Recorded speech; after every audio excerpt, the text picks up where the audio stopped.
Today is Monday, August 17. My name is Pastor Anthony, and this is Wilderness Wanderings.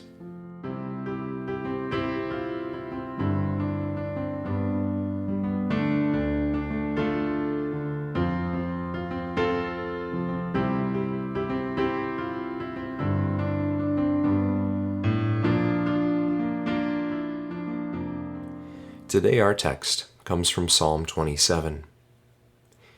Hear my voice when I call, Lord. Be merciful to me and answer me. My heart says of you, seek his face. Your face, Lord, I will seek. Do not hide your face from me. Do not turn your servant away in anger. You have been my helper. Do not reject me or forsake me, God my Savior. I remain confident of this. I will see the goodness of the Lord in the land of the living. Wait for the Lord. Be strong and take heart, and wait for the Lord. Psalm 27, verses 7 through 9, and 13 and 14. The phrase that stands out to me in this text is, my heart says of you, seek his face. Your face, Lord, I will seek. How often is that true, I wonder? How often do the longings of our heart attach themselves to seeking the face of God? I think we find that our longings attach themselves far more often to lesser and more ordinary everyday things. The constant scroll of a web page or app, any really, that just keeps us mindlessly flicking. The attractiveness of a person on the street. The lure of escape from our present moment through any number of outlets, substances, sports, gaming, social media, busyness, politics, whatever. Some of these things I just listed off are things you might recognize to be wrong, but others you might see as quite ordinary and benign. The Christian tradition has long recognized that actually even very good things, like our families even, can become idols in our lives. Things that begin to reorient our desires and the longings of our hearts away from the Creator to the created, such that the things that we seek are no longer the things of life to the full that flow from our Creator and Redeemer, but rather lesser things that when pursued as ends in themselves only leave us longing for more. Sports are great. It's great that hockey's on again. Beauty and relationships are great. Games are fun, work is fruitful and can be quite meaningful too. Social media is a wonderful tool of connection.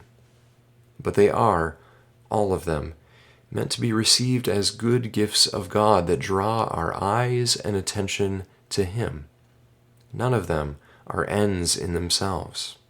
If we treat them as such, we'll only find our senses dulled and our hearts broken, because it will not have fulfilled our longings. Our senses and our seeking were created to find their fulfillment and joy in the face of God. The longing, the aching emptiness, the restless striving that we feel in this life, especially when we're sitting around with nothing to distract us, as maybe we've had more time to do in this time of COVID.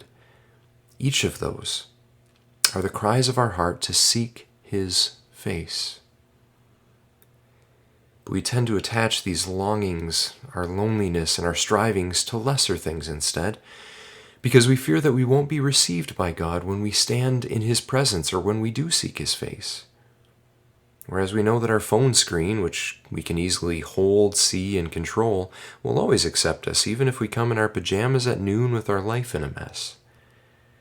But to stand in the presence of God, to stand before His face, well, that may be what our heart cries for in those moments of loneliness or longing or striving, but it is also one of the things that we most fear. Seen in the penetrating light of God's face, known for what we really and truly are, will we still be loved, accepted, welcomed, forgiven? You hear the psalmist wrestle time and time again with the same anxiety, even here in the 27th Psalm. Do not hide your face from me, the psalmist writes. Do not reject me, do not forsake me. Hear my cry, Lord. And yet in a step of faith, despite these very real fears, the psalmist turns the heart's cry of longing into a movement of the soul, mind, and body, a daring act of attention to God, seeking his face in prayer all the same. And then the psalmist turns around and invites us to join too, to turn away from whatever lesser things we may have been occupying ourselves and our time with, and to give it our attention instead to the Lord, waiting on him in confidence that we will see his face and his goodness yet, here in the land of the living. And we indeed do have confidence of that fact, because it is in Jesus that we stand before the face of God, seen, known, loved, and forgiven. Thanks be to God. Now as you journey on, go with the blessing of God. May the peace of the Lord Christ go with you, wherever he may send you. May he guide you through the wilderness, protect you through the storm. May he bring you home rejoicing at the wonders he has shown you. May he bring you home rejoicing once again into our doors.